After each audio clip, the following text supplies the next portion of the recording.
Para você fazer o screening de pacientes com olho seco, muito importante você começar com uma boa anamnese, fazendo perguntas para avaliar fatores de risco como sexo, idade e outros fatores importantes. Depois você tem que normalmente passar um questionário de olho seco, questionários curtos de 5 perguntas ou questionários como o SDI, e depois você vai para os exames. Nos exames, você tem que considerar primeiramente um dos seguintes exames: o tempo de ruptura do filme lacrimal, você pode considerar osmolaridade, ou você pode considerar outro exame como a coloração por fluoresceína. No caso de você ter acesso a um exame como o queratográfico, você consegue obter essas informações de um modo não invasivo e muito rápido, o que te ajuda muito no screening. Uma vez você tendo visto esses exames, aí você pode aprofundar o seu diagnóstico através de exames por imagem ou então através de outros testes. E se o paciente tiver olho seco, você vai fazer um exame mais acurado na lâmpada de fenda.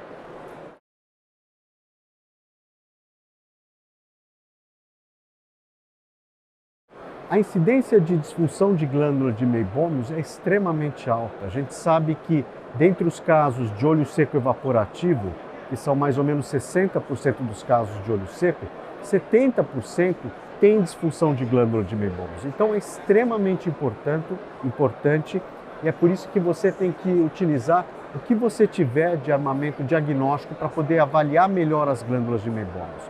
Isso era uma coisa que não se fazia até poucos anos atrás. A disfunção de glândula de Meibomius era uma coisa que não era muito valorizada, mas hoje em dia a gente entende que é extremamente importante e com o acesso a diagnóstico por imagem a gente pode ter uma noção melhor da função dessas glândulas.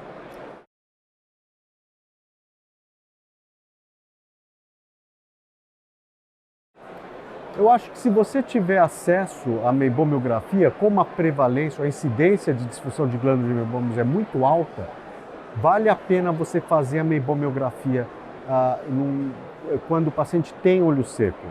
O paciente tendo feito o screening, tendo olho seco, é interessante na segunda fase você checar a meibomiografia pela altíssima incidência de doenças das glândulas de Meibomius.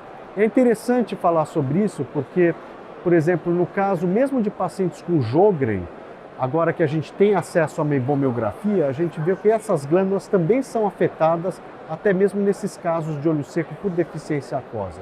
Então, se você tiver o recurso de fazer meibomiografia, vale a pena sim, pode te dar importantes informações para te ajudar a guiar na hora de você indicar o tratamento.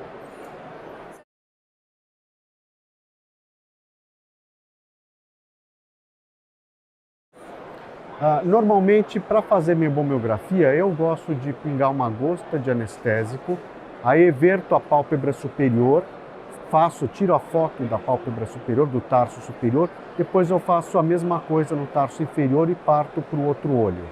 Normalmente o aparelho ele tem uma maneira de você comparar a imagem que você encontrou com um grading system que vem da óculos, o que te ajuda a definir o grau de atrofia das glândulas. O que você tem que observar? Primeiro, o número de glândulas, e aí você pode ver também o tamanho das glândulas, se as glândulas estão distorcidas, área de ausência e de atrofia das glândulas, e você consegue graduar o grau, vamos dizer assim, de disfunção de glândula de Meibomius. Esse exame, é importante salientar, da meibomiografia tem que ser complementado com a avaliação funcional das glândulas, que aí sim tem que ser feito na lâmpada de fenda, através da avaliação da margem da pálpebra e da expressão das glândulas, para ver que tipo de secreção, se é hipersecretória, se você tem obstrução das glândulas. Isso só pode ser avaliado, complementando a informação da meibomiografia, através do exame na lâmpada de fenda.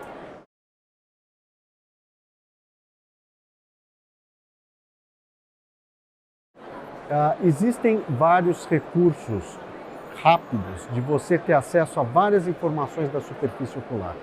A meibomiografia é uma que a gente viu que é muito importante. mas nós temos a medida do menisco lacrimal, que você faz de uma maneira bem objetiva rapidamente.